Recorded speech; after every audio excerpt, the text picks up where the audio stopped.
Located on the southern tip of the Arabian Peninsula, Oman is at the confluence of the Persian Gulf and the Arabian Sea. With more than 3,000 kilometers of coastline, Oman's location has long made it a center of trade between Europe, Africa, and India.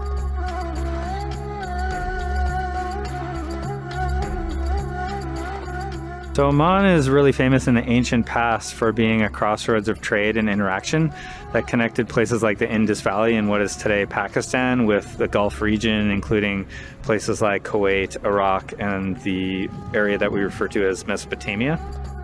Oman, or Marjan as it was then called, enjoyed prosperity in pre-Islamic times through the trading of copper.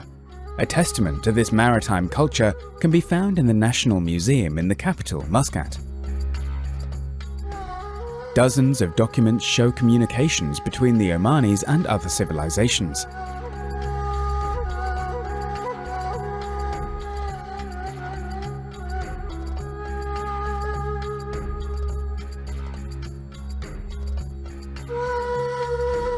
Oman's strategic location has made it a crossroads of cultural exchange for 5,000 years. If you're engaged in international trade for hundreds, or in this case, thousands of years of history, it's part of your tradition that you reach out, that you get along with other cultures, other religions, other races and ethnicities. So I think that begins to embed itself in the culture.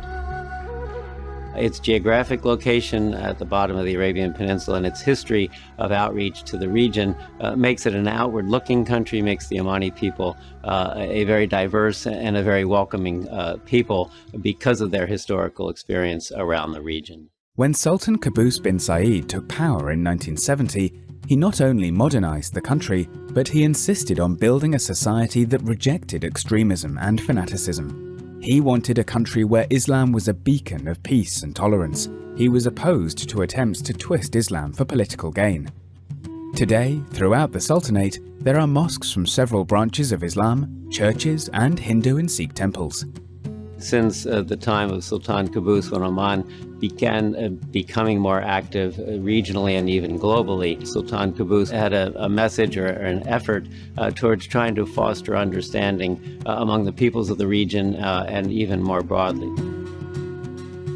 And the point we see now is taking these sort of historical traits and cultural traditions and promoting them on the international scene.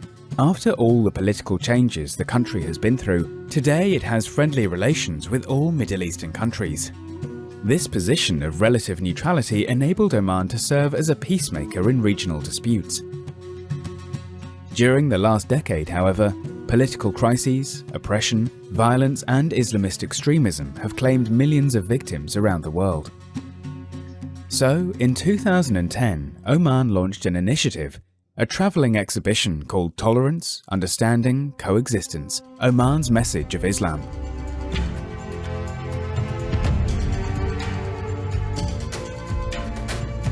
معرض رسالة الإسلام لم تكن مجرد فكرة، وإنما كانت استمراراً لنهج عماني عريق منذ مئات السنين. هذا النهج القائم على التواصل الحضاري وصنع صداقات مع كافة الشعوب والأمم والدول والحضارات. The exhibition consisted of Islamic-inspired artwork, calligraphy, and a live sand art performance. The display also featured panels offering details from Omani life, ranging from the introduction of Islam to the country, women's role in politics, to societal traditions like funeral customs and birthrights. From 2010 to 2019, the exhibition traveled to more than 35 countries and was translated into 25 languages. From journalists to politicians, academics to tourists, more than 11 million visitors saw the exhibition. In June 2014, it was presented at the World Cup in Brazil and at the UN headquarters in New York. In 2015 and 2018, UNESCO nominated it for a Peace Prize.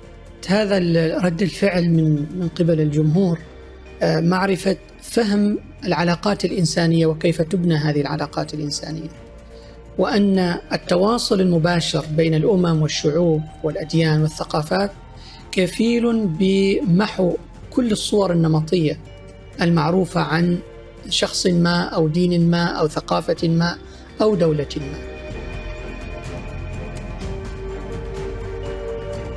to put together exhibits such as the one that Oman did and sent around the world as a way to try to foster better understanding on the part of foreign publics about Oman, what kind of country it is, and what role it plays. I think the exhibit had that impact. I think it was very successful. I think it really did educate a lot of foreign publics, a lot of people in foreign countries. Oman has done a wonderful job of presenting how a particular local Arab Islamic culture can establish itself as a major player in a global vision through its outreach in arts and the humanities and culture. To share these values, Oman joined the rest of the world in marking the International Day for Tolerance, which falls every year on November 16th. During the event, Sultan Qaboos's Declaration on United Human Values was unveiled. The project involves improving lives, adopting a global system of ethics, and nurturing spiritual values. A ceremony was held in Jakarta. The Sultanate was proud to take part in this celebration, which embodies respect, tolerance, as well as the rejection of all forms of extremism and violence. When Sultan Qaboos bin Said died, his cousin Sultan Haytham bin Tariq became the new sultan. His first speech spoke of a path of peace and coexistence. It was linked to the past, a vision of Oman that began centuries ago, is still relevant today, and will continue for years to come. من نتائج هذا المعرض أن شكل شبكة واسعة من الخبرات في العديد من الدول العالمية المهتمة بالقيم الإنسانية المشتركة، والمهتمة بالتواصل بين البشر، والمهتمة بنشر ثقافة السلام. فكان هذا أحد الآثار المباشرة لهذا المشروع، ناهيك عن الآثار غير المباشرة بالتعريف بعمان والثقافة العمانية والتاريخ العريق لعمان في العالم، وأيضا تصحيح الصورة عن الإسلام ويعني ربطه بالإرهاب وبالتطرف وبالعنف. Oman plays a critically important role in the world in serving as a broker of dialogue between different adversaries and world powers. I'm hoping that other countries will follow their model. I think also they may be uniquely positioned to make the transition out of the age of petroleum into whatever is going to come next. And that kind of leadership is going to be extremely important throughout the Gulf region and throughout the Arab world.